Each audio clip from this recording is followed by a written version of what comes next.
नमस्कार. आम्ही Ravet metro eco park बचाव समितीतर्फे रावेत इको पार्कच्या समोर 23 जानेवारीपासून उपोषणाला बसलो आहोत. एक प्रकारचं साखळी उपोषण आहे. हा व्हिडिओ संपूर्ण पिंपरी चिंचवड पुण्यातल्या लोकांसाठी खास बनवतोय. रावेत मेट्रो इको पार्क हे बघू शकतो.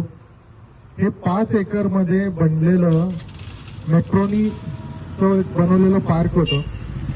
पीसीएनडीटीची जागा होती आणि कुठेतरी ही जागा पीसीएनडीटी डिझॉल्व्ह झाल्यानंतरनं ही जिल्हाधिकाऱ्यांकडे गेली. जिल्हाधिकाऱ्यांकडनं ती निवडणूक आयोगाला देण्यात आली आणि ती निवडणूक आयोगाला देताना एक खोटा पंचनामा केला गेला, ज्याच्यामध्ये ही जागा पडीक दाखवण्यात आली आणि एक मंदिराचं क्षुल्लक कारण दाखवून हे पार्क 6 सप्टेंबर पासून बंद करण्यात आलेलं आहे.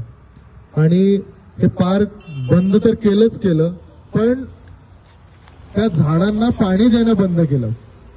आणि या निमित्तानं एक सांगावंसं वाटतं की इथे अवैध आरएमसी प्लांट चालू होते, इथं अवैध वृक्षतोडी झाली, इथं अवैध बांधकामं स्वतः निवडणूक आयोगाकडनं करण्यात आली. असं असताना देखील त्याच्यावरती जिल्हाधिकारी, तहसीलदार, तलाठी हे गप्प होते. पण एक मंदिराचा प्रश्न घेऊन या लोकांनी हे जे काही मेट्रो इको पार्क आहे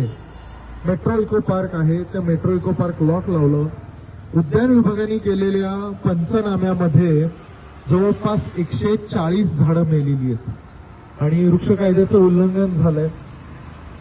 140 देशी दुर्मिळ झाडं होती, ही मेली गेलेली आहेत. आणि अजूनही तहसीलदार असू दे, तलाठी असू दे किंवा जिल्हाधिकारी असू दे, हे मेट्रो पार्क उघडायला तयार नाहीयेत. आणि त्यामुळं आम्ही मेट्रो इको पार्क बचाव समिती आणि इथले सगळे स्थानिक नागरिक हे पार्क वाचवण्यासाठी, हे पार्क उघडण्यासाठी 23 जानेवारी 2024 पासून इथे साखळी उपोषणाला बसलोय. जोपर्यंत हे पार्क ओपन होणार नाही तोपर्यंत हे साखळी उपोषण सुरू राहील.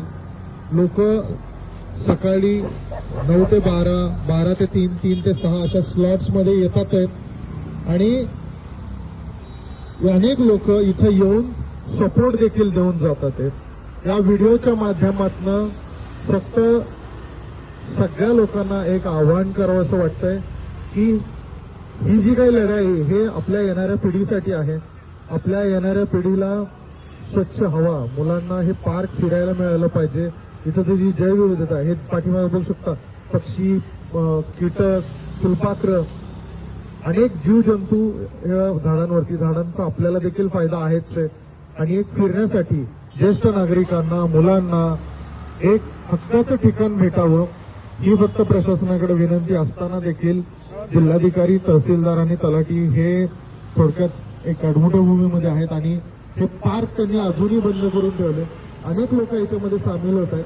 या व्हिडिओच्या माध्यमातून एक फक्त आव्हान करावं असं वाटतंय की उद्या 26 जानेवारीला एक इथं मानवी साखळी, ज्याला आपण ह्युमन चेन म्हणतो, ते ह्युमन चेन तयार करतोय.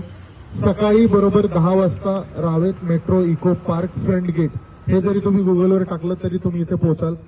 उद्या 26 जानेवारी 2024 ला सकाळी 10 वाजता आपण इथं मानवी साखळीसाठी भेटूया. धन्यवाद.